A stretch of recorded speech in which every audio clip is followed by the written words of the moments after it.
بسم الله الرحمن الرحيم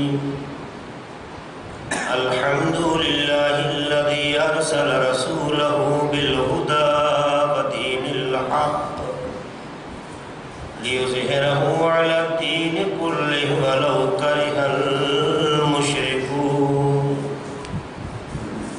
الصلاة والسلام على سيدنا ونبينا وشفيع ذنوبنا وحبيب قلوبنا وطبيب نفوسنا ومولانا أبي القاسم محمد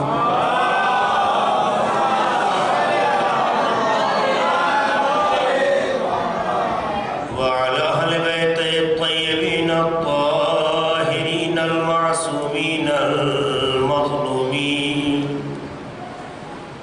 الذين أذهب الله عنهم الرجس وطهرهم تطهيرا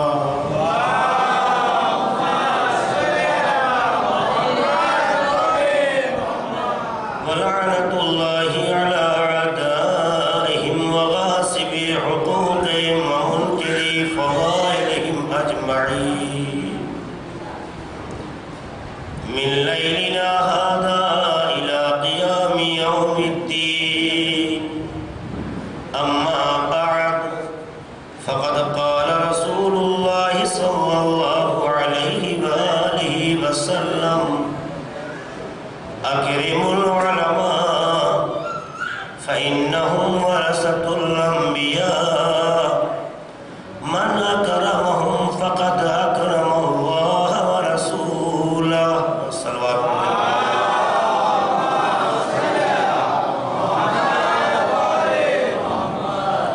آغاز بیان سے قبل حضرات سے التماس ہے کہ ایک بار سورہ حمد اور 3 بار سورہ توحید کی تلاوت فرما کر فاطمہ بنت ابراہیم علی حسین ابن احسان علی کو پڑھ کے بخش دیں۔ بسم اللہ۔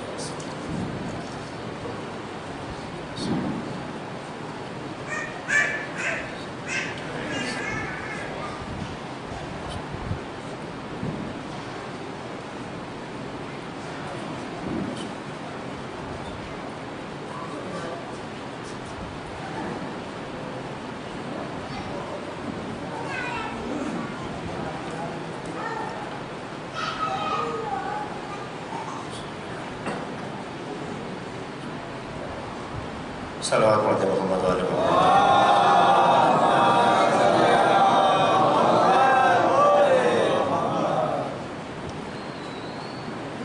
مرجعیت اور عصر حاضر کی ضرورت کے مد نظر اس سلسلے کی میری آج کی آخری گفتگو ہے۔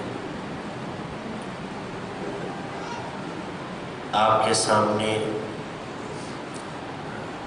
اس معروف حدیث کے ضمن میں جو باتیں پیش کی گئیں ان سے کچھ چیزیں آپ کے لیے اس طرح سے واضح ہوئیں کہ علماء انبیاء کے وارث ہیں۔ ایک نبی کی وراثت کا جو بھی معیار قابل تصور ہے پیغمبر کی نگاہ میں علماء ان تمام معیارات کے اعتبار سے وارث ہیں، اور چونکہ یہ انبیاء کے وارث ہیں، رسول کے وارث ہیں، سفیر دین خدا ہیں، تو جتنا خدا کے دائرے اختیار یا حکومت و قدرت کی وسعت ہے اسی اعتبار سے ان کے بھی اختیارات اور ان کے بھی پیغام کے پہنچانے کی حکومت و قدرت ہے، چونکہ وارث ہیں یہ، لہٰذا جو یہ حکم دیں گے، جو یہ پیغام دیں گے وہ بشریت کے لیے ہے، وہ انسانیت کے لیے ہے، وہ کسی خاص خطے سے محدود نہیں ہے۔ سوال یہ ہے کہ یہ علماء کہ جن کے حق میں آسمان والے دعا کرتے ہیں، جن سے آسمان والے محبت کرتے ہیں، جن کے حق میں سمندر کی مچھلیاں دعا کرتی ہیں، سب روایتیں آپ کے سامنے کل میں پیش کر چکا ہوں۔ کچھ تو ان کی شخصیت ایسی ہے جو آفاقی ہے، کچھ تو ہے کہ جو دنیا کے تصور سے بلند ہے۔ تو وہ کیا ہے؟ بات صرف اتنی ہے کہ اگر ان کا وجود نہ ہوتا تو ہم انبیاء کی عظمتوں کو نہ سمجھتے، جس طرح سے اگر انبیاء کا وجود نہ ہوتا تو ہم خدا کی عظمت کو نہ سمجھتے۔ تو جو معرف ہوں انبیاء کے، جو انبیاء کی شناخت کا ذریعہ ہو، یقیناً ان کی عظمت کیسی ہونی چاہیے۔ ظاہر ہے کہ پیغمبر نے یہ جملہ کہہ کے بتایا کہ علماء انبیاء کے وارث ہیں، کہ انبیاء کے وارث عالم ہوتے ہیں، جاہل نہیں ہوتے۔ اور ظاہر ہے کہ انبیاء کس لیے آتے ہیں؟ انبیاء کے آنے کا مقصد دنیا میں کیا ہے؟ انبیاء کے آنے کا مقصد لوگوں کی ہدایت ہے۔ تو یہ علماء جب وارث انبیاء ہیں تو ان کا مقصد حیات کیا ہے؟ لوگوں کی ہدایت ہے۔ جب مقصد حیات ہدایت ہے تو ہدایت کا کیا مطلب ہے؟ ہدایت کا مطلب یہ ہوتا ہے کہ وہ کچھ کہیں ہم کچھ کریں، ہمیں جو اچھا لگے وہ کریں، وہ چاہے جو کہیں، یہ اسے ہدایت کہتے ہیں۔ یا ہدایت کا مطلب یہ ہے کہ ہادی جو کہے اس کے مطابق چلا جائے۔ ہدایت کا کیا مطلب ہے؟ ہدایت کا مطلب یہ ہے کہ جو ہادی کہے اس کے مطابق چلا جائے، جو وہ حکم دے، جو وہ گائیڈ لائن طے کرے، جو وہ خط طے کرے، جو وہ راستہ بیان کرے، اس کے مطابق چلا جائے تو ہدایت ہے۔ اگر اس سے ہٹ کے چلا جائے تو یہ ہدایت نہیں ہے۔ اپنی پسند سے چلنے کا نام ہدایت نہیں ہے، ہادی کے معیار پہ قدم بڑھانے کا نام ہدایت ہے۔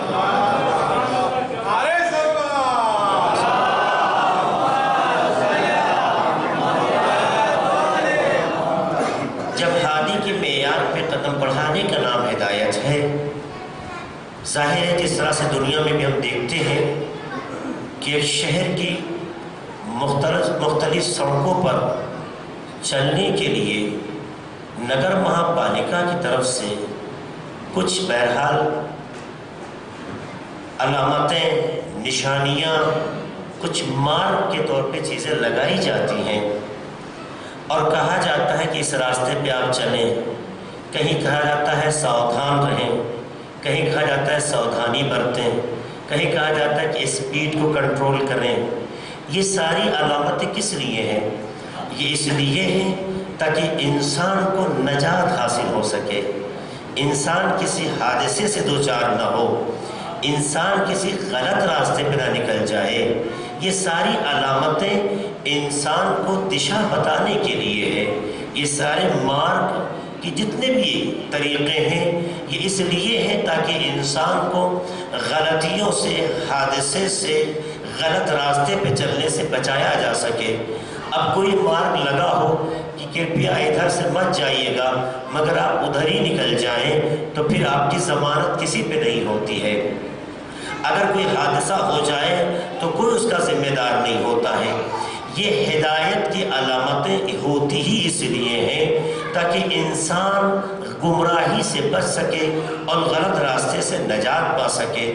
عزیزو، جب یہ مارگ ہمیں یہ بتاتے ہیں کہ اس کے مطابق چلنا چاہیے، تو جب ایک شہر کے راستوں میں جب تک نگر مہاپالکا کی ہدایت نہ ہو تو ہم راستہ طے نہیں کر پاتے ہیں، تو اس نظام کائنات میں اپنی زندگی کے راستے ہم کیسے تلاش کر سکتے ہیں؟ لہٰذا ایسے کی ضرورت ہے جو نظام حیات سے واقف ہو، تاکہ حیات کے لیے جب گائیڈ لائن معین معین کرے تو اس پہ چلنے سے زندگی کو کمال و سعادت مل سکے اور اس سے ہٹنے سے گمراہی سے دوچار ہو جایا جائے۔ اس لیے یقیناً ضرورت ہے ایک ایسے وجود کی کہ جو یہ بتائے کہ یہ نظام حیات کیسے سعادت تک پہنچائیں گے، یہ نظام حیات کیسے کمال تک پہنچیں گے۔ تو جو اس کے بتائے ہوئے راستے پہ چلے گا وہ سعادت تک پہنچے گا، جو اس کے بتائے ہوئے راستے سے نہیں چلے گا کوئی ضمانت نہیں ہوگی۔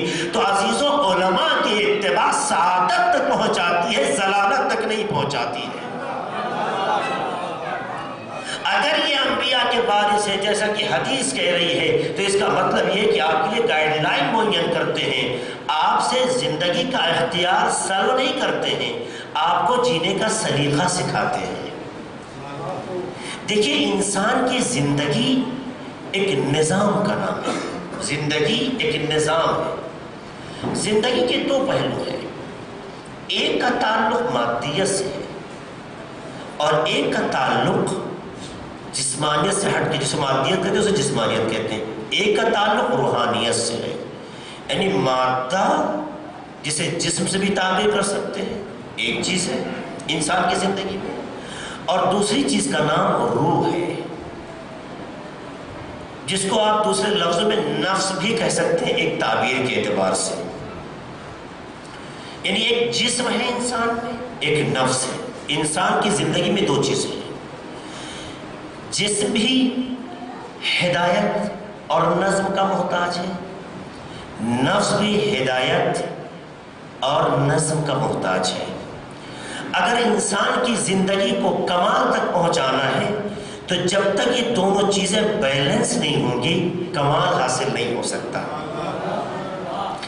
انسان کا جس طرح سے جسم مریض ہوتا ہے، بیمار ہوتا ہے، اس کے علاج کی ضرورت ہوتی ہے، اسی طرح سے انسان کا نفس مریض ہوتا ہے، اس کے علاج کی ضرورت ہوتی ہے۔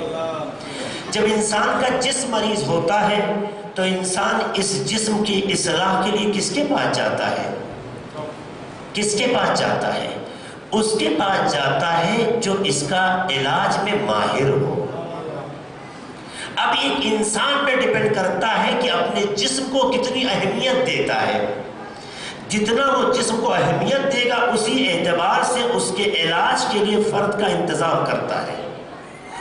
اور جب کسی ماہر کے پاس جاتا ہے تو اس کی جو گائیڈ لائن ہے، جو اس کی ہدایت ہے، جو اس کے نسخے ہیں، جو اس کی ترکیبیں ہیں، جو اس کی ہدایتیں ہیں، اگر اس پر وہ عمل کرتا ہے تو اس کا جسم محفوظ ہوتا ہے۔ اگر اس پر وہ عمل نہیں کرتا ہے تو بیماریاں اور گھر کر جاتی ہیں۔ بیماریاں گھر کر جانا اس بات کی علامت ہے کہ معالج کی خطا نہیں ہے، مریض کی خطا ہے کہ جس نے یا علاج نہیں کرایا یا صحیح علاج نہیں کرایا۔ یاد رکھیے گا، صحیح علاج نہیں کرایا۔ اگر صحیح علاج ہو، کون سی دوا کب کھانی چاہیے؟ اب آپ کہیں کہ صاحب ہمیں ضرورت نہیں ہے، ہم ڈاکٹر تو نہیں ہیں پر ہم کہیں ہمیں ضرورت نہیں ہے، ہم اپنی اس بیماری کے لیے میڈیکل اسٹور سے فلاں دوا لے آتے ہیں، لانے کے بعد آپ دوا کھا لیتے ہیں، دوا کھانے سے کڈنی پہ سائیڈ ایفیکٹ ہو، لیور پہ سائیڈ ایفیکٹ ہو، دوسرے پارٹس آف باڈی خراب ہو جائیں، اس کا ضامن کون ہوگا؟ آپ مجھے بتائیے۔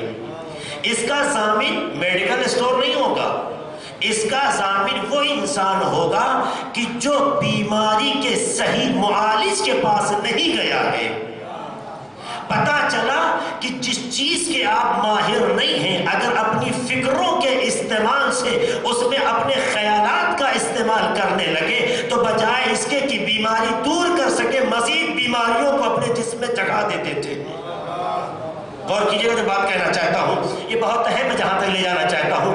جسم جو انسان کی زندگی کا ایک سسٹم ہے، اگر اس جسم میں کوئی کمی ہو جاتی ہے، اس جسم میں کوئی بیماری آ جاتی ہے تو اس جسم کی بیماری کا علاج آپ اپنی پسند اپنے خیالات سے نہیں کر سکتے ہیں، بلکہ جو اس کا ماہر معالج ہے، جو اس کا ڈاکٹر ہے، جو اس کا علاج کرنے میں مہارت رکھتا ہے، ایکسپرٹ ہے، جو اس کا اسپیشلسٹ ہے، اسی کے پاس جائیں گے۔ ورنہ اگر خود کا علاج خود سے کرنے لگے تو بیماریوں کے بڑھ جانے پہ خود ضامن ہے، کوئی معالج ضامن نہیں ہوتا ہے۔ تو عزیزو، جسم سالم جب ہوتا ہے جب اس کا علاج ماہر کرے، آپ اپنی پسند سے نہ کریں، یعنی جب تک اس کے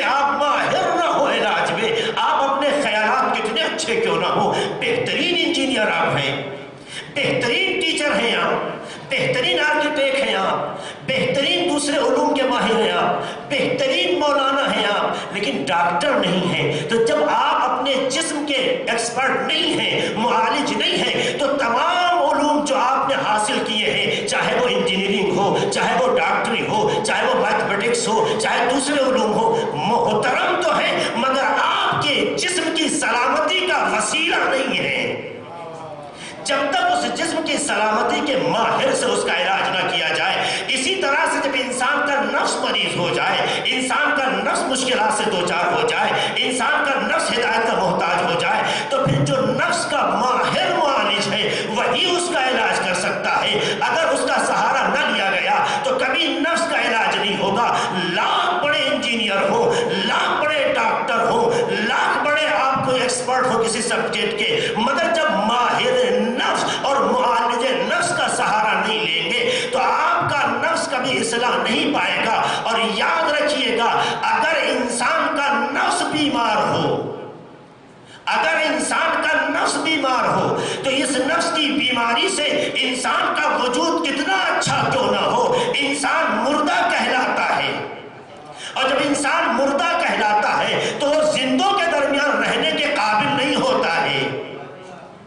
اور اسی طریقے سے اگر انسان کا نفس سالم ہو مگر جسم کا صحیح علاج نہ ہو تو اچھے نفس ہونے کے باوجود بھی جسم اگر سالم نہیں ہے تو انسان پھر سکون سے نہیں رہ پاتا۔ پتہ چلا اگر کوئی انسان اپنی زندگی کو سالم بنانا چاہتا ہے، محفوظ بنانا چاہتا ہے، باکمال بنانا چاہتا ہے، تو جس طرح سے جسم کے لیے تمام علوم رکھنے کے باوجود جب تک ماہر کا سہارا نہ لیا جائے جسم کی حفاظت نہیں ہوتی، اسی طریقے سے نفس کی اصلاح کے لیے نفس اگر بیمار ہو جائے تو اگر اس کے لیے اس کے ماہر کا سہارا نہ لیا جائے تو یہ نفس انسان کا زندہ نہیں رہ سکتا۔ تو اگر حیات چاہیے تو نفس کو بچانا ضروری ہے، اور نفس کی حفاظت چاہیے تو علماء کا سہارا ضروری ہے۔ صلوات پڑھتے محمد وآل محمد۔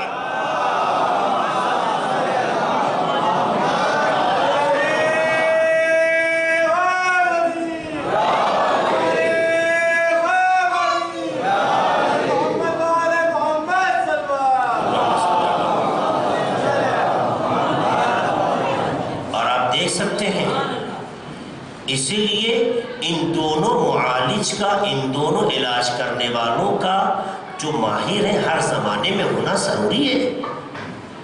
جس طرح سے جسم کے علاج میں اگر آپ جسم کا جو ماہر ہے علاج میں اس کا سہارا نہ لیں تو آپ کی انجینئرنگ آپ کے جسم کو بچا نہیں سکتی۔ آپ کے دوسرے موضوعات میں ماہر ہونا آپ کی حفاظت کا ضامن نہیں ہو سکتا۔ اسی طرح سے اگر روح انسان کی بیمار ہو تو اس کے علاج کے لیے اس کے ماہر کی ضرورت ہوتی ہے۔ انجینئر ہیں محترم، ڈاکٹر ہیں محترم، مگر نفس کا معالج ماہر نفس ہوتا ہے، اور ماہر نفس کا جو مجموعہ ہے اسی کو عالم کہتے ہیں۔ اگر وہ نہ ہو تو یہ نفس اپنے راستے کو نہیں سمجھ سکتا، جس راستے پہ چلنا ہے اس راستے کی اسے گائیڈ لائن نہیں مل سکتی۔ لہٰذا ضروری ہے کہ عقل کہتی ہے کہ انسان جس چیز کا محتاج ہے، جس چیز کا ضرورت مند ہے، اس کا جو ماہر ہے اس کے پاس جائے۔ جس چیز کا محتاج ہے، جس چیز کی علاج کی ضرورت ہے، جس چیز کی اسے نیاز ہے، اس کا جو ماہر ہے جب تک اس کے پاس نہیں جاتا اس کا علاج مکمل نہیں ہوتا۔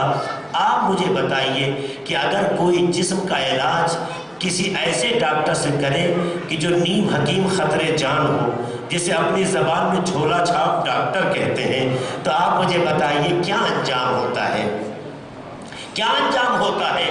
انسان اپنے جسم کی حفاظت نہیں کر پاتا ہے تو اگر روح کا علاج کرنا ہو، اگر نفس کا علاج کرنا ہو تو کس کے پاس جانا چاہیے؟ کیا اس کے پاس جس نے عربی خالی تلاوت کرنا یا پڑھنا سیکھا ہو، یا جس نے عربی کے نشیب و فراز سے وہ واقفیت حاصل کی ہو کہ جب لفظ اس کے سامنے استعمال ہوتا ہے تو کن کن معنی میں جا سکتا ہے، کیا کیا مطالب ہو سکتے ہیں، کیا کیا گہرائیاں ہو سکتی ہیں؟ جب تک اس کا ماہر نہ ہو وہ ہدایت کر ہی نہیں سکتا ہے۔ تو آپ مجھے بتائیے، کیا دنیا میں کوئی انسان جو دین کے راستے پہ چلنا چاہتا ہے، مذہب کے راستے پہ چلنا چاہتا ہے؟ قرآن نازل ہوا تھا، اہل عرب کے درمیان نازل ہوا تھا، عربی زبان جاننے والوں کے درمیان نازل ہوا تھا، لیکن کتنے تھے جو پیغمبر کے پاس آ کے کہتے تھے ہمیں سمجھ میں نہیں آتا کہ قرآن کیا کہتے ہیں؟ پتہ چلا زبان کا قرآنی زبان ہونے کے باوجود بھی قرآن سمجھنے کے لیے کافی نہیں ہے۔ تو جب اہل زبان کے لیے قرآن کافی نہ ہوا تو دوسروں کے لیے عربی زبان میں قرآن کیسے کافی ہوگا؟ ہمہ شما کے لیے کیسے کافی ہوگا جب اہل زبان کے لیے خود قرآن اس اعتبار سے کہ اس کے کلمات نہیں سمجھ میں آتے، جبکہ انہی کی زبان میں ہے ایسا نہیں ہے؟ پیغمبر کے پاس آ کے شکوہ کر رہے ہیں، گلہ کر رہے ہیں، قرآن سمجھ میں نہیں آتا ہے۔ تو جب قرآن اہل زبان کی زبان میں نازل ہوتا ہے اور انہیں سمجھ میں نہیں آتا تو شریعت کی جو زبان عربی ہے وہ آپ کی سمجھ میں کیسے آ جائے گی؟ اس کا مطلب یہ ہے کہ عربی کا ترجمہ جان لینا شریعت نہیں ہے، قرآن و حدیث کے مطالب کو سمجھنا اور یہ کہنا کیا چاہتے ہیں اس کا نام شریعت ہے، فہم حدیث کا نام شریعت ہے۔ تو پھر کون بتائے گا شریعت؟ وہ بتائے گا جو اس زبان کا ماہر ہو۔ اور جب خدا کی حکمت یہ ہے کہ انسانوں کی ہدایت ہو، اگر خدا کی یہی حکمت ہے کہ انسان کی ہدایت ہو تو قرآن کو خدا بھیج دیتا، پیغمبر کو بھیجنے کی ضرورت کیا تھی؟ قرآن کو خدا بھیج دیتا، پیغمبر کو بھیجنے کی ضرورت کیا تھی؟ پتہ چلا قرآن آ کے کتاب خدا ہونے کے بعد بھی لوگوں کے فہم سے بالا ہے۔ ضروری ہے کہ ایک ایسا ہو جو قرآن فہم ہو، جو قرآن کی گہرائیوں سے واقف ہو، تاکہ وہ قرآن کے مطالب کو سمجھا سکے۔ تو عزیزوں، خدا جس قرآن کو بھیج سکتا تھا، بھیجنے کے بعد بھی بشر اس سے ہدایت خود نہیں حاصل کر سکتا تھا جب تک معلم قرآن ساتھ میں نہ ہو۔ تو عزیزوں، ہر زمانے میں قرآن ہے، قیامت تک قرآن کو رہنا ہے، تو ضروری ہے یا معلم قرآن ہو یا وارث معلم قرآن ہو۔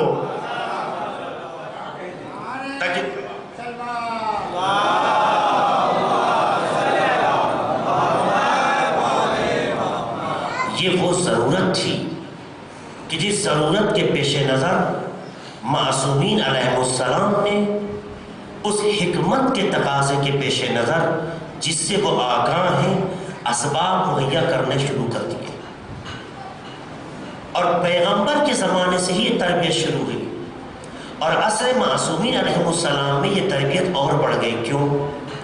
چونکہ آپ جانتے ہیں اہل بیت علیہ السلام مدینہ میں رہتے تھے، مدینے تک دسترسی ہر کسی کی نہیں تھی،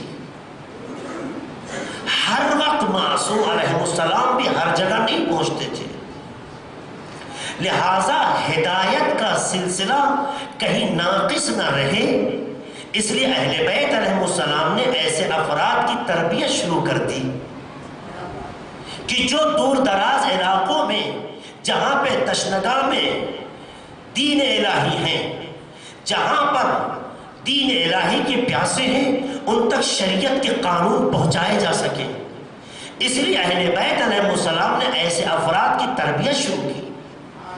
دوسری سب سے بڑی وجہ کہ آپ کے معصومین علیہ السلام آزاد زندگی نہیں حاصل کر سکے، کسی کو قید میں رکھا جا رہا ہے، کسی پہ نظارت ہو رہی ہے، کسی کو نظر بند رکھا جا رہا ہے، کسی پہ چاروں طرف جو ہے فوج لگی ہوئی ہے، کسی کو مقام عسکریہ میں بلایا جا رہا ہے۔ امام عسکری کسی کو مقام ابوا میں بلایا جا رہا ہے وغیرہ وغیرہ. آپ کے معصومین علیہ السلام امام جن کی عمر کا اکثر حصہ 25 سال قید میں گزر گیا، آپ کے معصومین علیہ السلام آزادانہ زندگی جو حق تھا ان کا، انہیں دنیا میں حاصل نہیں ہوئے. تو ظاہر ہے کہ جب وہ قید میں ہیں، جب وہ قید و بند کی زندگی میں ہیں، جب وہ بعض مدینے میں ہیں اور لوگوں تک دسترسی نہیں ہے، آج جیسے وسائل نہیں کہ جب چاہا جہاں پہنچنے کی اسباب فراہم ہو جائیں، تو کیا صرف مدینے والوں کا حق تھا کہ ان کی ہدایت ہو؟ مدینے سے باہر رہنے والوں کا حق نہیں تھا کہ ان کی ہدایت ہو؟ اسی لیے ہادیان دین نے اپنی موجودگی میں ایسے افراد کی تربیت کر کے ایک معیار قائم کیا، انما علینا القاء الاصول وعلیکم ان تفرعوا یا ان تفرعوا. ہمارا کام یہ ہے تمہیں قانون اور تمہیں کلیہ بتائیں، اور تمہارا کام یہ ہے کہ لوگوں کے مسائل کو اس قالب میں ڈھال کے دیکھو کہ کس قانون کے تحت یہ مسئلہ حل ہو سکتا ہے. یہ تربیت شروع کر کے امام بتانا چاہتے تھے کہ ہر زمانے کی ضرورت اجتہاد ہے. اگر یہ افراد نہ ہوئے جو لوگوں کی ہدایت ہمارے قانون کے مطابق کر سکے تو اللہ کی ہدایت کا سلسلہ مدینے سے باہر نہیں ہو سکے گا. جبکہ قیامت تک کے لیے قرآن آیا ہے، قیامت تک کے لیے شریعت آئی ہے، اور اب آخری نبی کے بعد کوئی نبی نہیں آنے والا ہے، آخری امام کے بعد کوئی امام نہیں آنے والا ہے. اور پھر جو امام موجود ہے وہ آزاد نہیں ہے، وہ مدینے سے زیادہ باہر نہیں ہے. تو آخر یہ مسائل کا حل، مسائل کا جواب لوگوں تک کیسے پہنچے گا؟ اس لیے معصومین علیہ السلام نے اپنی نگاہوں میں، اپنی نظروں کے سامنے ایسے علماء کی تربیت کی کہ جو لوگوں تک پہنچ سکے جہاں معصوم نہیں پہنچ سکتے ہیں، ان کی تربیت کے علماء پہنچ جائیں اور کبھی ہدایت کا سلسلہ کمزور نہ ہو سکے. تو پتہ چلا کہ کسی کی اتباع کرنا یہ تربیت معصوم ہے، مگر شرط یہ ہے کہ وہ عالم ہو. سلام علیہ محمد والے محمد.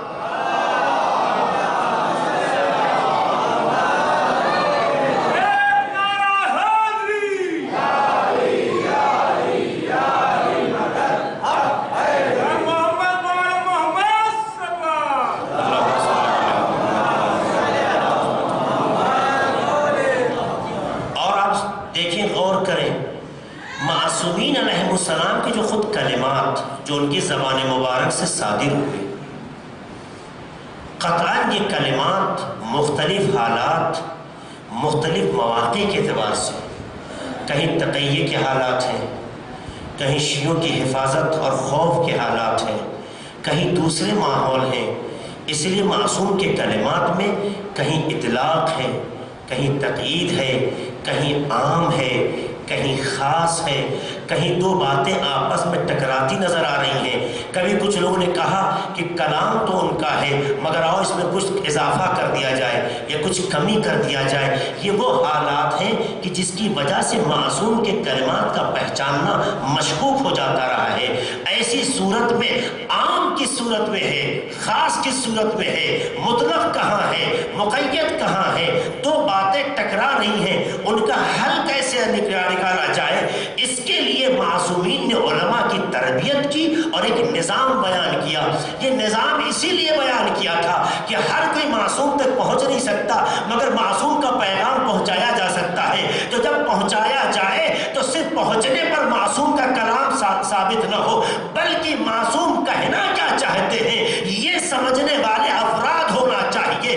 اس لیے معصوم نے راستہ بتایا. جب دو روایتیں ٹکرا جائیں، ایک دوسرے کے خلاف دکھائی دے اور دونوں کا دعویٰ یہ ہو کہ مجھ سے صادر ہوئی ہیں، تو یہ دیکھو کہ ان دونوں میں نقل کرنے والا کتنا معتبر ہے. جتنا اعتبار بڑھتا جائے گا اتنا بیان بڑھ جائے گا. تو کہا مولا دونوں نقل کرنے والے معتبر ہیں، ہم کیسے کہہ دیں وہ بھی افقہ ہے، یعنی وہ بھی فقیہ ہے، وہ بھی اورع ہے، وہ بھی پرہیزگار ہے، وہ بھی متقی ہے، وہ بھی سچا ہے، اصدق ہے، اورع ہے، متقی کلمات ہیں معصومین کے. تو مولا دونوں طرف برابر ہے. تو کہا یاد رکھنا جسے یہ صلاحیت ہو کہ میرے بیان کے وزن کو بہتر سمجھتا ہے، جو میرے بیان کے وزن کو بہتر سمجھتا ہے، تو ایسے بہتر سمجھنے والے کی بات کو ماننا. یہ کہہ کے بتایا کہ معصوم کے کلمات کو سمجھنے والے بہت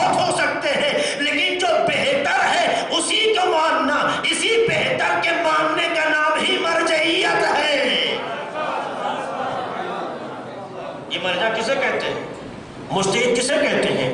کہ جو معصوم کے کلمات کو سمجھنے میں بہتر ہو. من نظر فی حلالنا وحرامنا وعرف احکامنا، کہ جو شخص حلال اور حرام میں صاحب نظر ہو اور ہمارے احکام کی معرفت رکھتا ہو. احکام کی معرفت کا مطلب نہیں کہ یہ حلال یا حرام. احکام کی معرفت کا مطلب یہ ہوتا ہے کہ کن راستوں سے ایک چیز حلال ثابت ہوتی ہے اور کن راستوں سے ایک چیز حرام ثابت ہوتی ہے. یعنی جو حلال کے راستوں سے حلال کو لیتے ہوں، حرام کے راستوں سے حرام کو لیتے ہوں، انہیں کہتے ہیں معرفت ہونا. تو جہاں یہ کمالات پائے جائیں اس کی بات کو ماننا. یہ کہہ کے بتا دیا کہ ہر زمانے میں یہ صورتحال پیدا ہوگی کہ ہمارے حدیثوں کے کلمات میں یہ سمجھنا فیصلہ مشکل ہے. دو باتیں ہیں ٹکرا رہی ہیں، دونوں ایک جیسی باتیں کہہ رہے ہیں، ایک چیز کے بارے میں نظر دے رہی ہیں، مگر ایک واجب کہتی ہے، ایک حرام کہتی ہے، ایک اسی کو صحیح کہتی ہے، ایک اسی کو غلط کہتی ہے. جب دو الگ الگ نظریات آ جائیں گے تو اگر ترجمے پہ عمل کرو گے تو کیسے فیصلہ لوگے کہ اس میں معصوم کی مراد کیا ہے؟ یہ تو وہی بتائے گا کہ ان دونوں تعبیروں میں کون سی مراد امام کی ہے. تو جو اس مراد کو سمجھنے کی مہارت لے لیتا ہے اسی کو دوسری زبان میں مجتہد کہتے ہیں. اسی کو دوسری زبان میں یعنی عربی اعتبار سے عربی میں مجتہد کہا کرتے ہیں. تو عزیزوں، مجتہد یعنی ایک عالم کی بات کا ماننا. مجتہد یعنی وارث پیغمبر کی بات کا ماننا. جو عالم پڑھے لکھے کی بات کی اتباع کرتا ہے وہ مجتہد کی بات مانتا ہے. جس کا علم سے سروکار نہیں ہے وہ دوسرا راستہ اختیار کرتا ہے. تو یہ بات واضح ہو گئی کہ مجتہد کی بات وہ مانتا ہے کہ جو عالم کی اتباع کرنا چاہتا ہے. جو نہیں مانتا ہے وہ عالم کی اتباع نہیں کرتا ہے. اب اگر کوئی ایسا نکل آئے کہ جو مجتہد کے نام پہ گالی دے، مجتہد کی تصویروں کی توہین کرے، مجتہد کے فوٹو پہ پیر رکھ کے چلنے لگے، مجتہد کی حرمت کو پامال کرنے لگے، تو یہ مجتہد کی حرمت پامال نہیں کر رہا ہے، اپنی تربیت کے قصور کا پتہ دے رہا ہے. اپنی تربیت کے قصور کا پتہ دے رہا ہے. چونکہ اہل بیت علیہ السلام نے کبھی بھی اپنے دشمنوں کے ساتھ وہ رویہ اختیار نہیں کیا جو بازار میں زندگی ہوا کرتی تھی، بلکہ ان کا بھی نام احترام سے لیتے تھے. تو اگر کوئی واقعاً اہل بیت کے راستے پہ چلتا ہے تو بجائے اس کے توہین کرنے کے جو طریقہ اہل بیت کا تھا اسے اپناتا ہے. لیکن جو اپنے پسند کا طریقہ اپنائے وہ اہل بیت کا محب نہیں ہے، وہ اپنے تربیت کے قصور کا پتہ دے رہا ہے. سوا پڑھتے محمد والے محمد.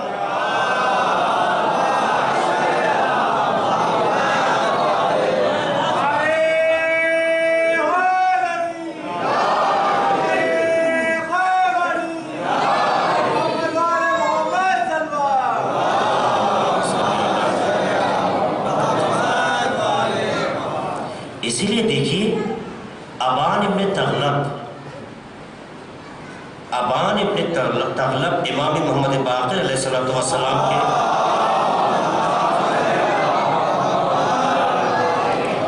مشہور صحابیوں میں سے ہیں. 5ویں امام فرماتے ہیں اجلس فی مسجد المدینہ. امام کہہ رہے ہیں مدینے کی مسجد میں جاؤ بیٹھو. وَأَفْتِ النَّاسِ، لوگوں کو فتویٰ دو. یہ کون کہہ رہا ہے؟ یہ کون کہہ رہا ہے؟ امام محمد باقر علیہ السلام کہہ رہے ہیں.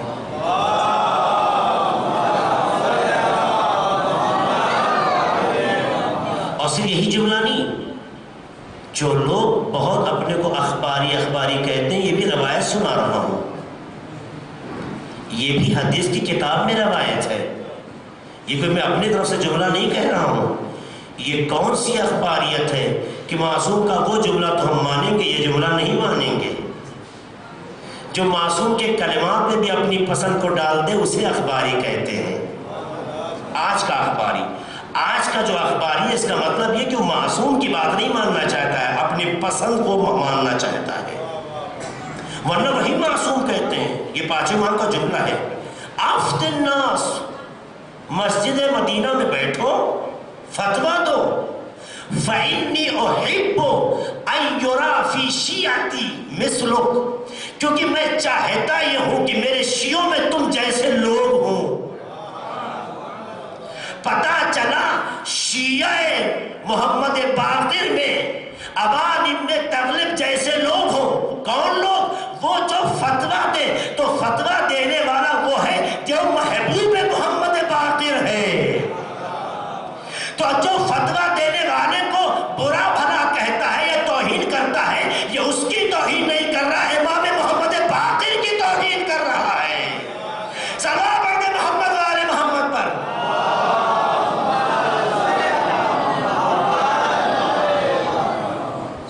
کہ امام کا جملہ ہے۔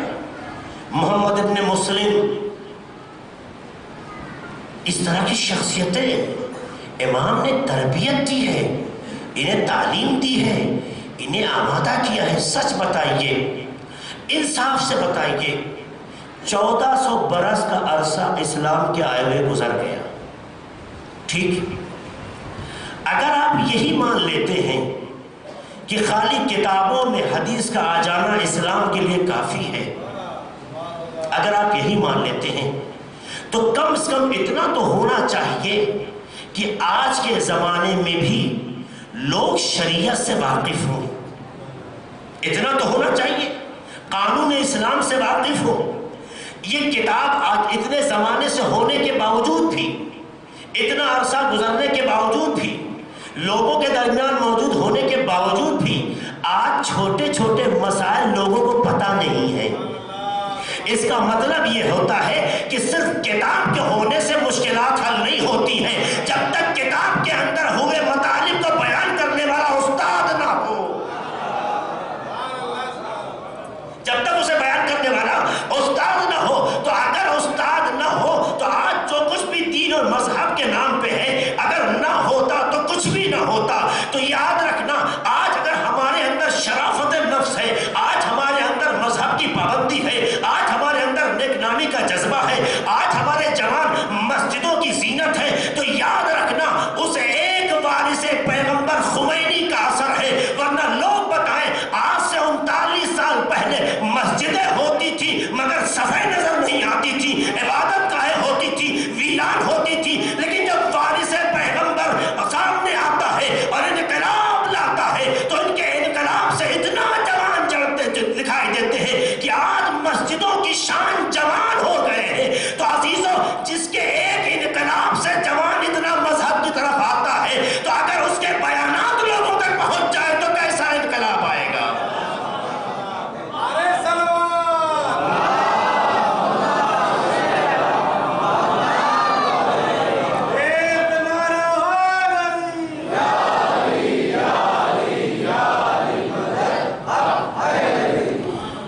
آپ کے سامنے بتایا، واضح کیا، علماء وارث انبیاء ہیں، لیکن انہی معصوم نے کہا علماء امناء اللہ ہیں، اللہ کے امین ہیں۔ امین کسے کہتے ہیں؟ امین اسے کہتے ہیں کہ جس کے پاس جو چیز ہے جیسے ہے ویسے ہی اس کو رکھے، اگر اپنی مرضی کا استعمال کرے تو وہ خیانت ہے، اور اگر کچھ تصرف کرے تو جس کی امانت ہے اس کے پسند کے مطابق کرے۔ جب اللہ کے امین ہیں تو اگر پھر علماء کی کوئی توہین کرتا ہے تو کس کی توہین ہے؟ خدا کی توہین ہے۔ ہاں، انہوں نے بتایا العلماء امناء اللہ وامناء الرسول ما لم يدخلوا فی الدنیا۔ علماء اللہ اور رسول کے امین ہیں اس وقت تک جب تک کہ دنیا کے غلام نہ بن جائیں۔ ما لم يدخلوا فی الدنیا، اس کا مطلب یہ ہے کہ بہت سے ایسے بھی ہوں گے جو لباس تو علم کا پہن لیں گے مگر دنیا کے غلام ہوں گے، لہذا وہ مراد نہیں ہے۔ ما لم الدنیا قیل یا رسول اللہ کیف یدخل فی الدنیا، وہ کیسے دین میں دنیا پرست ہو جائیں گے؟ کہا اتباع، قال پیغمبر نے فرمایا اتباع السلطان، یاد رکھنا اگر عالم ہوا اور سلطان کا حاکم کا ماتحت ہو گیا، اگر عالم ہوا اور سلطان کا ماتحت ہو گیا، یعنی اس کی برائیوں کی توجیہ کرنے لگا، اس کی برائیوں کی حمایت کرنے لگا، اس کی برائیوں کی تائید کرنے لگا، اسی کی برائیوں پہ چلنے کا دم بھرنے لگا، تو یاد رکھنا دنیا میں داخل ہونے والے وہی لوگ ہیں جو حاکم کی ہر غلطی کی تائید کر کے اس کے ساتھ ہو جاتے ہیں۔ تو ایسا کوئی ہو تو پھر اپنے دین کو اس سے بچانا واضح کر دیا۔ علماء مجتہد وہ ہوتے ہیں جو حاکم کی غلطیوں کی تائید نہیں کرتے ہیں بلکہ اپنے معیار کو زندہ کرتے ہیں۔ تبھی تو دیکھیے ایران کی سرزمین پہ شاہ کی حکومت جو 2500 سال قائم رہی ہے، ایک شیرازی پیدا ہو جاتے ہیں، لیکن جب تمباکو کی حرمت کا فیصلہ دے دیتے ہیں تو کہہ کے بتاتے ہیں کہ جو حاکم کے ارادے کے ساتھ ہو جائے وہ دنیا پرست علماء ہوتے ہیں، لیکن جو حاکم کے مقابل فیصلے سناتے ہیں وہ انبیاء پیغمبر کے وارث ہوا کرتے ہیں۔ صلوات پڑھ دیں محمد و آل محمد پر۔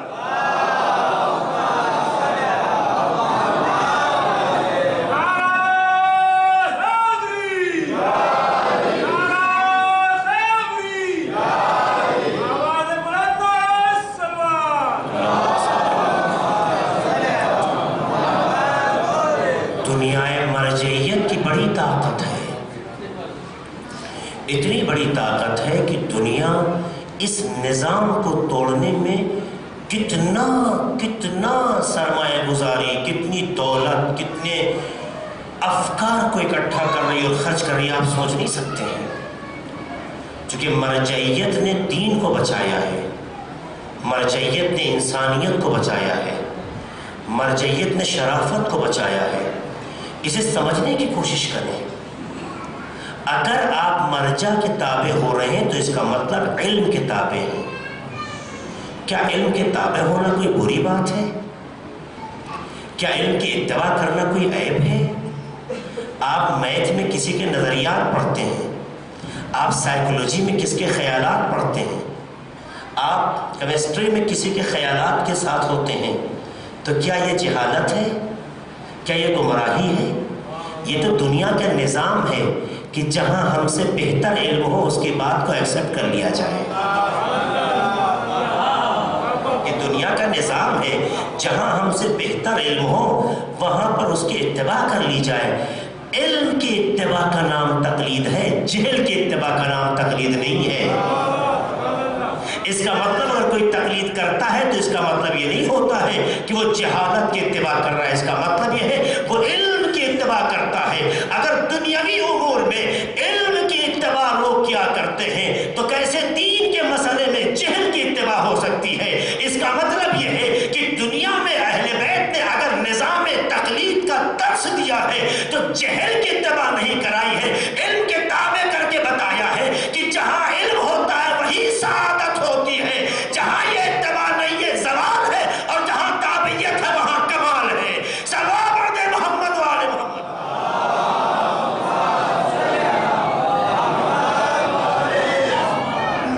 بہت سے اس کے نشیب و فراز ہیں جو دامن وقت میں گنجائش نہیں ہے جس طرح اشارہ کیا جائے۔ بس اتنا کہنا چاہتا ہوں عزیزوں، تقلید علم کی، جہل کی نہیں۔ اسی لیے ہر انسان پر یہ ذمہ داری ہوتی ہے کہ جب سن بلوغ کو پہنچ جائے، خواتین 9 سال کی، مرد 15 سال جو عمر کے اعتبار سے بلوغ کی علامت مانی جاتی ہے، تو ان پر واجب ہے کہ یہ قصد کرے کہ میں فلاں کی تقلید کرتا ہوں واجب قربت اللہ۔ کیوں؟ کیونکہ شریعت کو جاننے کے صرف 3 طریقے ہیں۔ یا انسان خود قرآن و حدیث سے شریعت کا ایکسپرٹ و ماہر ہو جائے، قرآن و حدیث سے شریعت کو سمجھنے کا ماہر ہو جائے، اگر ماہر ہو جاتا ہے تو وہ طریقہ ایک ہے، یا جتنے لوگوں نے اب تک شریعت سمجھی ہے ان تمام کے نظریات سے واقف ہو اور ایک ایسا راستہ نکالے جو کسی کے خلاف نہ ہو، یہ دوسرا طریقہ ہے۔ یا پھر اگر انسان اس کا ماہر نہیں ہے تو جو ماہر ہے اس کی بات کو مان لے، جو علم کا سہارا لے کے قرآن و حدیث کے سمجھنے کا ماہر ہو جاتا ہے، شریعت کو حاصل کرنے کا ایکسپرٹ ہو جاتا ہے، اسی کو ہم اپنے لفظوں میں مجتہد یا مرجع کہتے ہیں۔ اور جو لوگ ایکسپرٹ کے، ماہرین کے نظریات کو اسٹڈی کرنے کے بعد ایک بیچ کا راستہ نکالتے ہیں جو کسی کی مخالفت میں نہ ہو، بچتے ہوئے آگے بڑھتے ہیں، اس راستے کو احتیاط کہتے ہیں۔ ایک دوسرا راستہ شریعت کا احتیاط کا ہے کہ آپ کس راستے پہ چلتے ہیں، تو احتیاط یہ آسان نہیں ہے، تو تمام ماہرین کے نظریات کو اکٹھا کرنا اور ایک ایسا راستہ اختیار کرنا جو کسی کے مخالف نہ ہو۔ اور پھر تیسرا راستہ کیا بچتا ہے؟ تیسرا راستہ یہ بچتا ہے کہ جو جس کا ماہر ہے اس کی بات مان لی جائے۔ یہ نظام فطرت ہے عزیزو۔ ایک دن میں نے کہا تھا، آپ کو یاد ہوگا انہی دنوں میں، یہ 3-4 جو مجلسیں آپ کے سامنے ہوئی ہیں اس میں بات کہی تھی، خدا چاہتا تو ایک ہی انسان میں سارے کمالات ڈال دیتا۔ خدا کی عطا میں کمی نہیں ہے، لیکن یہ انسان میں ظرفیت نہیں ہے کہ سارے کمال کو اکٹھا کر سکے۔ یہ انسان میں ظرفیت نہیں ہے کہ سارے کمال، یہ مانے جوان سن رہے اس بات کو، آپ تجزیہ کیجئے ان باتوں کا، زبردستی کوئی بات نہیں بنوائی جا سکتی ہے، عقل رکھتے ہیں آپ۔ انسان میں سارے کمالات خدا ڈال سکتا تھا، اس کی قدرت میں کمی نہیں ہے، پر ہمیں اسے ایکسیپٹ کرنے میں وہ ظرفیت نہیں ہے۔ لہٰذا ایک ڈاکٹر بنتا ہے، ایک انجینئر بنتا ہے، ایک آرکیٹیکٹ بنتا ہے، ایک دوسری ضرورتوں کا ماہر بنتا ہے، ایک تیسری ضرورتوں کا ماہر بنتا ہے، تاکہ انسان جس چیز میں ماہر نہیں ہے اس کی صلاحیتوں کا سہارا لے کر آگے بڑھ جائے، گمراہ نہ ہو سکے۔ اس لیے جب ہم ڈاکٹر نہیں ہیں تو ایک ڈاکٹر کا سہارا لیتے ہیں، بیماری سے نجات پاتے ہیں۔ جب ہم انجینئر نہیں ہیں تو ایک انجینئر کا سہارا لیتے ہیں، بہترین مکان بنا لیتے ہیں۔ جب مکان بنانا چاہتے ہیں، ہم آرکیٹیکٹ نہیں ہیں، ایک آرکیٹیکٹ کا سہارا لیتے ہیں تاکہ ہمارا گھر ٹیڑھا نہ ہو، مضبوط گھر بن سکے اور اس کا اسٹرکچر ایک اچھا اسٹرکچر تیار ہو سکے۔ یہ ساری چیزیں کیوں ہیں؟ یہ ساری چیزیں اس کائنات میں اس لیے ہے کہ ساری خوبیاں ایک میں نہیں ہوتی ہیں۔ جو جس میدان کا خوبی کے اعتبار سے ماہر ہوتا ہے، انسان اس کا سہارا لیتا ہے۔ یہ سہارا نظام فطرت ہے، نیچر ہے، یہ کسی کی جہالت نہیں ہے، بلکہ اپنے نہ جاننے کی بنیاد پر جو جاننے میں ماہر ہے اس کا سہارا لینا، یہی نجات کا ذریعہ ہے، یہی کجی سے بچنے کا ذریعہ ہے، یہی مشکلات سے بچنے کا ذریعہ ہے۔ یہ دنیا کا ایک سسٹم ہے کہ جس میدان کا انسان ماہر نہیں ہوتا ہے اس کے ماہر کا سہارا لے کے آگے بڑھ جائے۔ تو عزیزو اتنا بتاؤ، سب کو اگر خدا نے عالم بنا دیا ہوتا، سبھی کو خدا نے مجتہد بنا دیا ہوتا، سب کو خدا نے ڈاکٹر بنا دیا ہوتا، سب کو ساری خوبیاں دے دی ہوتی، تو ایک ہی وقت میں وہ عالم ہونے کا کام کرتا، ڈاکٹری بھی کرتا، نظام بھی دیکھتا۔ یہ ناممکن تھا، اس لیے کہ جو عالم ہے وہ انجینئر کا کام اس طرح نہیں کر سکتا، جو انجینئر ہے وہ ڈاکٹری کا کام اس وقت نہیں کر سکتا، تو نظام زندگی مختل ہو جاتا۔ اس اختلاف سے بچانے کے لیے خدا نے صلاحیتوں کو تقسیم کر دیا اور آواز دی، جو جس میدان کا ماہر ہے اس کی بات سنتے جاؤ، جہالت سے بتاتے جاؤ۔ لہذا ہم جب دین کے ماہر نہیں ہو سکے تو جو دین کا ماہر ہے اس کی بات سنتے جائیں گے، عمل کرتے جائیں گے، اسی کا نام تقلید ہے۔ سلام علیہ محمد وآل محمد۔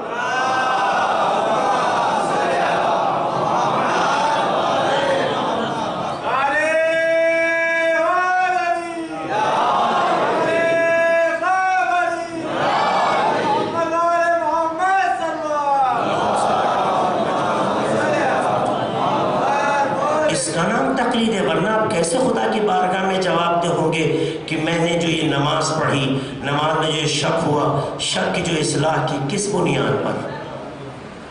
کس بنیاد پر؟ کیا دلیل ہے آپ کے پاس؟ کیسے؟ عزیزو، یہ لمحے فکریہ ہے، مرجعیت سے توڑنے کی بنیاد پر آپ کا ضمیر ختم ہو جائے گا، آپ کا شعور مر جائے گا، پھر آپ پر کامیابی پانا آسان ہے۔ ایسا نہیں ہے، دشمن بہت کوشش کرتا ہے، لیکن آپ کے دل میں جو مرجعیت کا احترام ہے اور جو تقلید کا جذبہ ہے، جب ادھر سے آواز آتی ہے تو کائنات اس طاقت کو دیکھتی ہے۔ کس نے سوچا تھا عراق کا مسئلہ اتنی آسانی سے حل ہو جائے گا؟ مگر جب ایک وقت کے مرجع نے آواز دی کہ جن جوانوں میں صلاحیت ہے عراق کی سرزمین کی حفاظت کی، وہ آئیں اپنے ملک کی حفاظت کریں، یہ آواز دینا تھا کہ جو اپنے کو بہت بڑا توپ سمجھتا تھا، جب جوان اس ارادے کے ساتھ آ گئے تو انہیں ملک سے باہر نکال کے بتا دیا کہ جب مرجعیت ہمارا سہارا ہوتی ہے تو کسی بھی اجنبی کو ہم پنپنے نہیں دیتے ہیں، بلکہ حفاظت کا وہ جذبہ پیدا ہوتا ہے کہ دشمن نے کبھی سوچا بھی نہیں تھا۔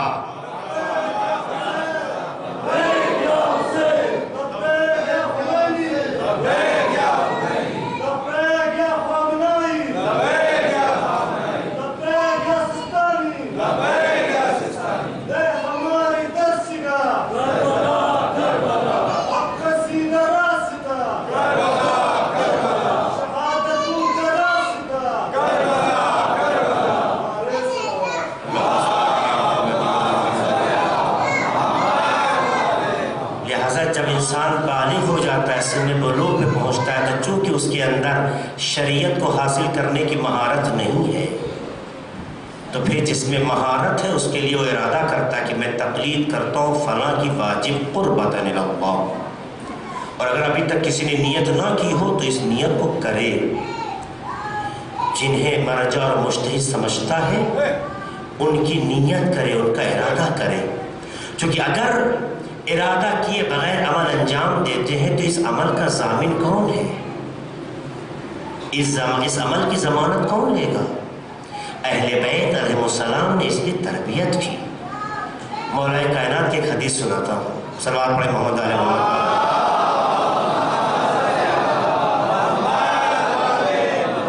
باتیں بہت تھیں لیکن نہیں ہو سکتی ساری باتیں۔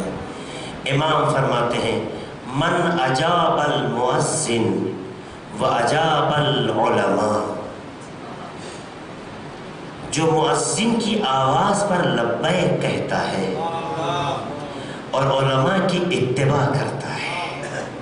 دیکھیے مولا کا جملہ ہے، من اجاب المؤذن وَأَجَابَ الْعُلَمَاء کَانَ یوم القیامہ تحت لوائی، وہ قیامت میں میرے پرچم کے نیچے ہوگا۔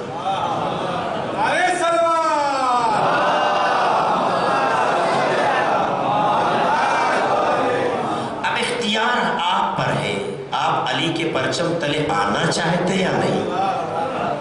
تو چار کی طرح مسئلہ ہے۔ جو مؤذن کی آواز پر لبیک کہ، یعنی مؤذن جب اذان دیتا ہے یعنی خانہ خدا کی طرف آئے، مسجدوں میں آنا، نماز تو آپ گھر میں پڑھ سکتے ہیں، صحیح بھی ہے، باطل نہیں ہے، لیکن علی کے پرچم کے نیچے آنا ہے تو خانہ خدا میں آنا ہوگا۔ علیہ السلام، دیکھیے جو حدیث ہے وہ سنا رہا ہوں، حدیث نماز ہو جائے گی، نماز باطل نہیں ہے، مگر علی علیہ السلام نے اس کی ضمانت نہیں لی ہے۔ یہ ان کی بات نقل کر رہا ہوں جنہوں نے فرمایا ہے۔ امام فرماتے ہیں اگر قیامت میں میرے پرچم کے تلے آنا ہے تو مؤذن کی آواز پر لبیک کہو، میرے پرچم کے تلے آنا ہے تو علماء کی اتباع کرو، اتباع کرو گے تو ہمارے پرچم کے تلے آنے کے لائق بنو گے۔ وَيَكُونُ فِي الْجَنَّةِ فِي جَوَارِي، اور ایسا انسان جنت میں میرا پڑوسی ہوگا۔ امام فرما رہے ہیں وَيَكُونُ فِي الْجَنَّةِ فِي جَوَارِي، میرا پڑوسی ہوگا جنت میں۔ کون؟ جو مؤذن کی آواز پر لبیک کہتا ہے، جو علماء کی اتباع کرتا ہے، تو اتباع کرنے والا جنت میں علی علیہ السلام کا پڑوسی ہوگا۔ اس سے بڑا افتخار کیا ہوگا؟ وَيَكُونُ لَهُ ثواب 60 شہیدا. اور جو انسان شہادت کا درجہ چاہتا ہے تو سنے، اگر مؤذن کی آواز پر لبیک کہتا ہے، امام کا جملہ ہے، مؤذن کی آواز پر لبیک کہتا ہے، علماء کی اطاعت کرتا ہے، تو اسے 60 شہید کا ثواب ملا کرتا ہے. 60 شہید کا ثواب. کیا مسئلہ ہے اس میں؟ یہ امام جانے. یہ ہے عظمت. لہذا ان عظمتوں کو سمجھنے کی ضرورت ہے. یاد رکھیے علماء کی اتباع یوں ہی نہیں ہے. یوں ہی نہیں کہا گیا کہ علماء انبیاء بنی اسرائیل سے افضل ہیں. یوں ہی نہیں کہا گیا ہے. ورنہ مقدس اردبیلی صاحب کا واقعہ ملتا ہے کہ انہوں نے خواب میں دیکھا کہ جنت ہے، رسول خدا صلی اللہ علیہ وآلہ وسلم موجود ہے،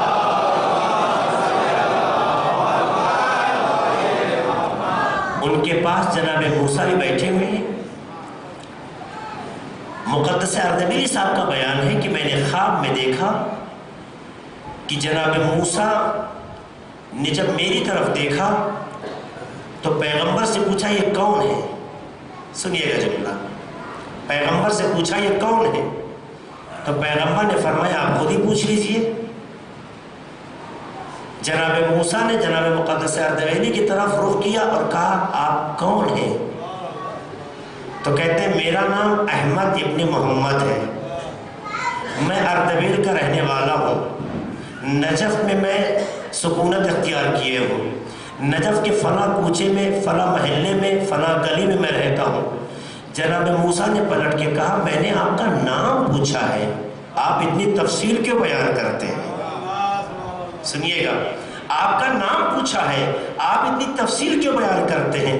تو ایک مرتبہ جناب مقدس اردبیلی کہتے ہیں خدا نے بھی آپ سے پوچھا تھا ما تلک بیمینک یا موسیٰ، موسیٰ تمہارے ہاتھ میں کیا ہے؟ تو آپ نے جواب میں کیا کہا تھا؟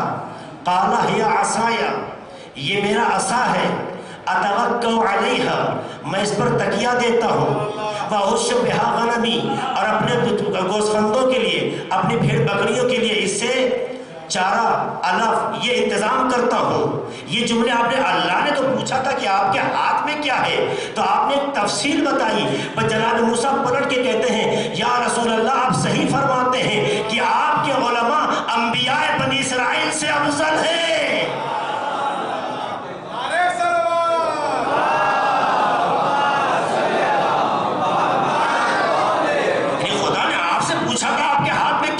جواب دیتے عصا ہے کافی تھا، لیکن عصا کا فائدہ کیا کیا ہے، کیا کیا کام لیتے ہیں، یہ سب گنوایا. کیوں گنوایا تھا؟ تو جب آپ گنوا سکتے ہیں تو میں بھی وارث پیغمبر ہوں، لہٰذا اگر افضل انبیاء بنی اسرائیل تو دیکھو جو تمہارا مزاج ہوتا ہے وہ پیغمبر کے علماء کا بھی مزاج ہوتا ہے. تو عزیزوں جو پیغمبر کے وارث ہیں وہ عالم ملکوت ہو، عالم مادہ ہو، وہی عمل انجام دیتے ہیں جو پیغمبر کی عظمتوں کو کمال کی طرف دکھانے کے لائق ہو. صلوات دے محمد و آل محمد پر.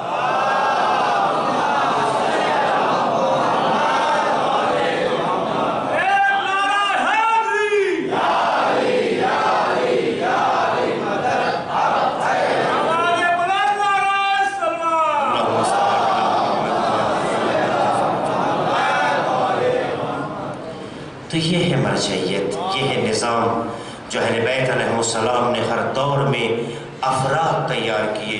لہٰذا یہ نہیں کہہ سکتے کہ زمانے معصوم میں بھی مجتہد نہیں ہو سکتے. نہیں، ان کے زمانے میں بھی ضرورت ہے.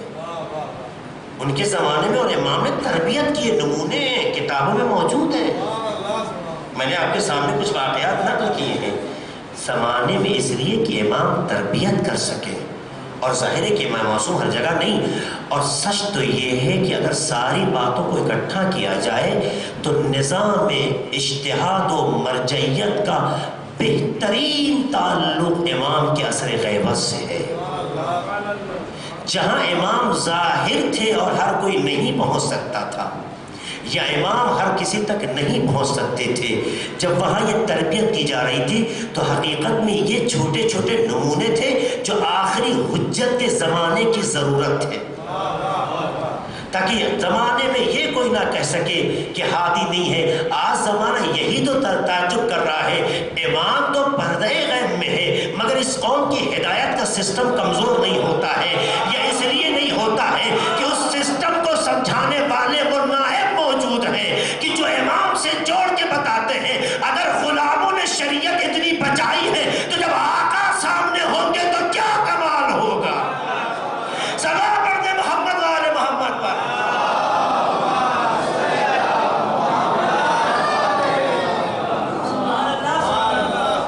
لہٰذا علماء کو گالی وہ بکتے ہیں جو معصومین کی توہین کرتے ہیں، علماء کے فوٹو کا مذاق وہ اڑاتے ہیں جو معصومین علیہ السلام کو نہیں پہچانتے، ورنہ بھلا معصوم کی اتباع کرنے والا بازاری معیار سے گر جائے وہ معصوم کا مطیع نہیں ہوتا۔ عزیزو، یہ سمجھنے کی چیز ہے، اس کے کمالات، اس کے امتیازات آج دنیا دیکھ رہی ہے۔ آپ انصاف سے بتائیے، آج کی دنیا میں مسلمان عزت و آخری جملہ آج کی دنیا میں مسلمان عزت و افتخار کے ساتھ کہاں دکھائی دیتے ہیں؟ مجھے بتائیے، میں آپ سے پوچھتا ہوں، عزت و افتخار کے ساتھ دنیا میں مسلمان کہاں دکھائی دیتے ہیں؟ یہ کوئی ہوائی گفتگو نہیں ہے، ایک زمینی ہے جو حقیقت سے تعلق رکھتی ہے۔ اگر مسلمان کا عزت و افتخار دیکھنا ہو تو یا سرزمین ایران ہے اور یا پھر سرزمین عراق ہے۔ جب تک صدام جیسا خبیث دنیا میں زندہ تھا کوئی عزت عراق کی نہیں تھی، لیکن جیسے یہ وجود نحس ہوا، یہ وجود فی النار ہوا اور وارث پیغمبر نے حالات کو اپنے اختیار میں لیا مذہبی اعتبار سے، تو آج دیکھیے جو افتخار وہاں کا ہے دنیا میں کسی مسلمان کا نہیں ہے۔ اس کا مطلب یہ ہے کہ مذہبی افتخار صرف نہیں، دینی افتخار، فکری افتخار، اسلامی افتخار، انسانی افتخار، اجتماعی افتخار اگر چاہیے ہے تو مرجعیت سے وابستہ ہو جاؤ، چونکہ مرجعیت نے عزت میں اضافہ کیا ہے، کبھی ذلیل نہیں ہونے دیا۔ چونکہ اہل بیت کی تعلیم ان کے ساتھ ہے، اہل بیت نے بھی کبھی کسی کو ذلیل نہیں ہونے دیا، تو یہ بھی کسی کو ذلیل نہیں ہونے دیتے۔ اور آج دیکھیے امام حسین علیہ السلام نے بھی کسی کو ذلیل نہیں ہونے دیا۔ امام کی کوشش یہ تھی، اب کوئی خود کو ذلیل کرنا چاہے یہ اس کا اپنا عمل ہے، امام کی کوشش تھی کہ ہر ذلیل کو عزیز میں تبدیل کرتے ہیں، ہر گمراہ کو ہدایت کے راستے پہ لے آئے،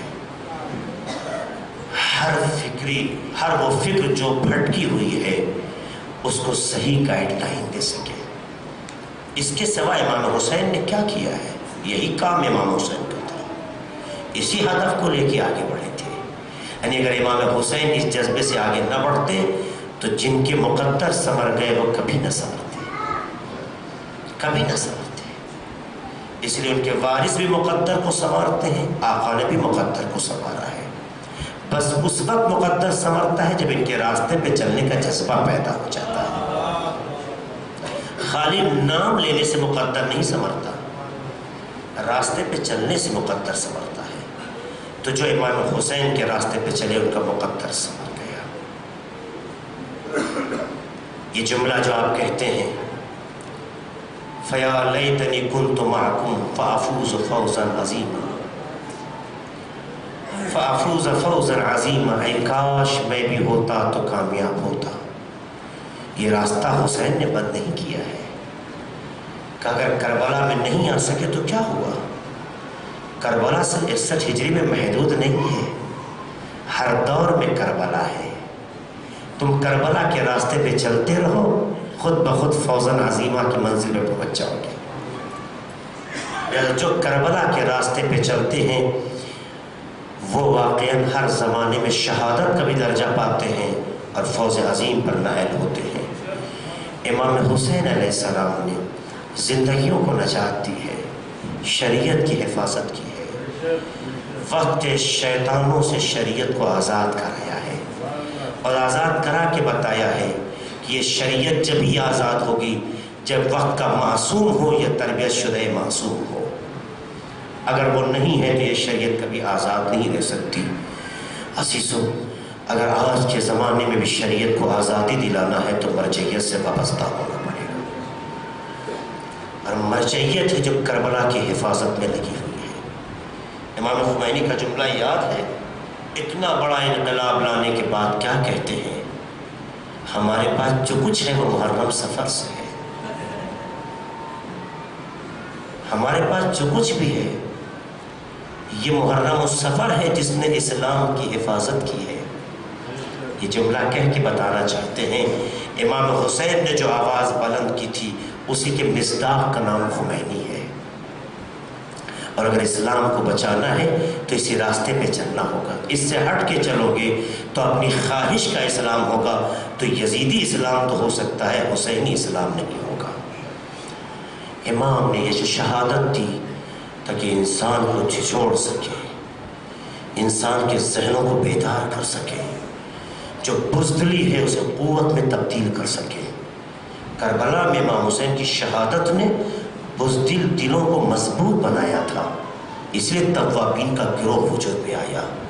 وہ لوگ جو کربلا میں نہیں پہنچ سکے امام حسین کے لیے، انہیں یہ احساس ہو گیا کہ کیا خطا تھی. امام حسین شہید ہو گئے، علی اکبر شہید ہو گئے، جناب قاسم کا لاشا پامال ہو گیا. کس طرح سے کربلا میں شہداء کے جنازے کی بے حرمتی ہوئی. اب ہم رسول کو کیا منہ دکھائیں گے؟ اس غیرت کے بیدار ہوتے ہی گروہ توابین مدینے میں آ گیا. اور کیا تاریخ رقم ہوئی ہے آپ جانتے ہیں. تو عزیزو، کربلا کی تاریخ نے بھی، شہداء کے خون نے بھی سوئے ہوئے دلوں کو بیدار کر دیا ہے. امام حسین کی قربانی بیداری دے کر دلاتی ہے. یہی وجہ ہے یہ قوم جو عزاداری سے جڑی ہے آج بھی بیدار ہے، اور یہ رو کے اپنی وابستگی کا اعلان اور بیداری کا ثبوت دیتی ہے.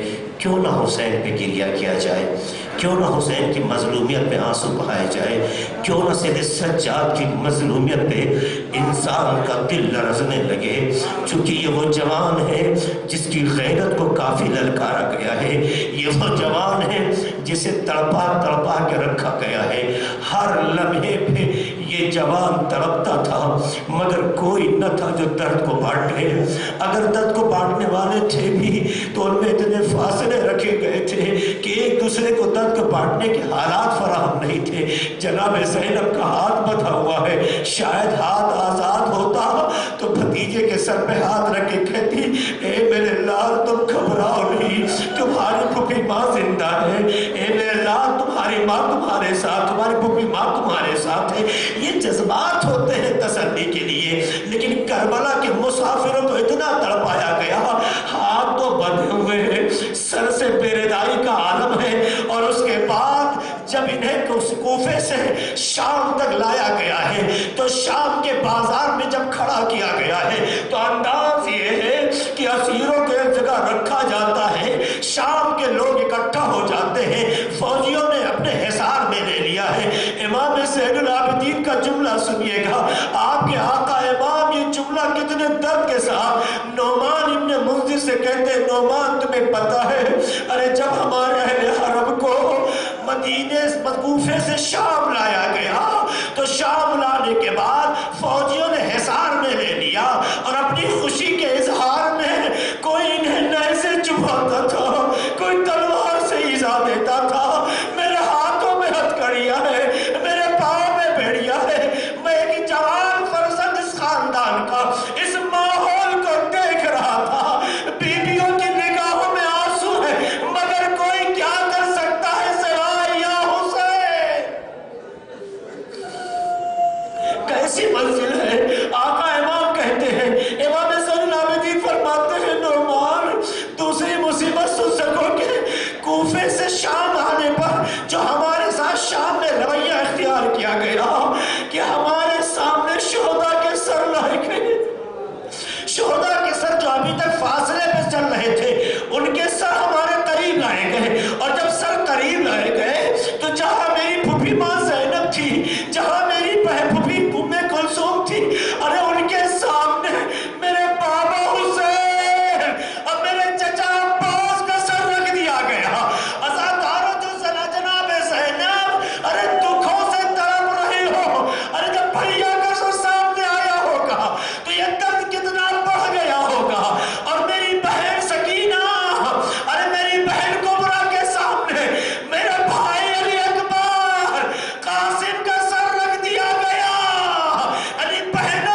بہت درد ہوا کہ جب ہمیں اس بازار کی طرف لے جایا جا رہا تھا جہاں غلاموں کو بیچتے ہیں، عزادار و امام کا جملہ ہے، اس بازار میں لے جایا جا رہا تھا تاکہ ہمارے گھر کی بچیوں کو اس بازار میں کنیز کی حیثیت سے معاملہ کر دیا جائے۔ یہ تو خدا نے رحم کیا، ارے جو ہمیں اس بازار سے بچا دیا۔ یہ امام کا جملہ، ارے جو یہ حالت نگاہوں سے دیکھ رہا ہو وہ زندگی بھر کیسے سکون سے رہا ہوگا۔ تبھی تو بار بار بابا کی اتنی یاد نہیں دکھائی دیتی ہے، امام کے اظہار میں بابا کی اتنی یاد نہیں دکھائی دیتی ہے، علی اکبر کا وہ جنازہ اتنا نہیں دکھائی دیتا جتنا کہتے ہیں الشام الشام الشام۔ اور جب امام کے سامنے پانی رکھا جاتا ہے رونے لگتے ہیں، کھانا رکھا جاتا ہے رونے لگتے ہیں۔ جملہ کہتے سنیں گے، قتل ابن رسول اللہ تشرد، فرزند رسول پیاسا مر گیا، قتل ابن رسول اللہ چاہیا، ارے فرزند رسول بھوکا مارا گیا۔ اور جب کوئی مدینے میں آتا تھا تو ایک مرتبہ کہتے تھے بھائی مجھے بتاؤ، ارے جب تم جانور ضبط کرتے ہو ارے تو کیسے ضبط کرتے ہو؟ آقا کہتے تھے آقا ارے آپ ہی نے تربیت دی ہے، ارے جب جانور ضبط کرتے ہیں تو پہلے آب و دانہ دیتے ہیں۔ جیسے امام سنتے تھے کربلا کا رخ کر کے کہتے تھے اے رسول و محمدہ و علیہ و حسینہ، لوگ جانور بھی جب ضبط کرتے ہیں ارے انہیں آب و دانہ دیتے ہیں، لیکن ہائے میرا بابا حسین کربلا میں 3 دل کا بھوکا وہ پیاسا شہید کیا۔ اِنَّا لِلَّهِ وَإِنَّا إِلَيْهِ رَاجِعُونَ۔ سَيَعْلَمُ الَّذِينَ ظَلَمُوا أَيَّ مُنقَلَبٍ۔ خدایا ہمارے اس مختصر مجلس قبول فرما، گناہوں کو بخش دے، دین کے راستے پہ چلنے کی توفیق عطا فرما۔ خدایا ان آنسوؤں کا واسطہ ہے، تمام بیماروں کو شفائے کامل و عاجل عطا فرما۔ خدایا تیری بارگاہ میں ہم سب کی ایک دعا ہے، عزاداران حسینی دنیا میں جہاں تو ان کی جان مال عزت آبرو کی حفاظت فرما۔ خدایا تجھے واسطہ ہے محمد آل محمد کا، جو بھی تیرے حسین کے لیے خدایا دام درہم سخن جس بھی اعتبار سے اہتمام کرتے ہیں، خدایا ان کے توفیقات میں اضافہ فرما۔ خدایا تجھے واسطہ ہے محمد آل محمد کا، ہمیں توفیق عطا فرما، ایسی عزاداری کریں جیسے کہ تو چاہتا ہے۔ خدایا ہمارے بزرگوں کا سایہ باقی رکھ، خدایا جو دنیا سے گزار گئے جا رحمت و مغفرت میں جگہ عطا فرما۔ خدایا ہمیں ہمارے علماء سے وابستہ رہنے کی توفیق عطا فرما۔ خدایا تمام علماء کرام بالخصوص مراج اعظام کی حفاظت فرما۔ خدایا تجھے واسطہ ہے محمد آل محمد کا، ہمارے وطن عزیز ہندوستان میں امن و امان قائم کر۔ خدایا تجھے واسطہ ہے محمد آل محمد کا پرچم جمہوریہ اسلامی ایران کو سربلندی عطا فرما، امام زمانہ کے ظہور میں تعجیل فرما، ہم سب کو ان کے اعوان و انصار میں شمار فرما۔ ماتم حسین۔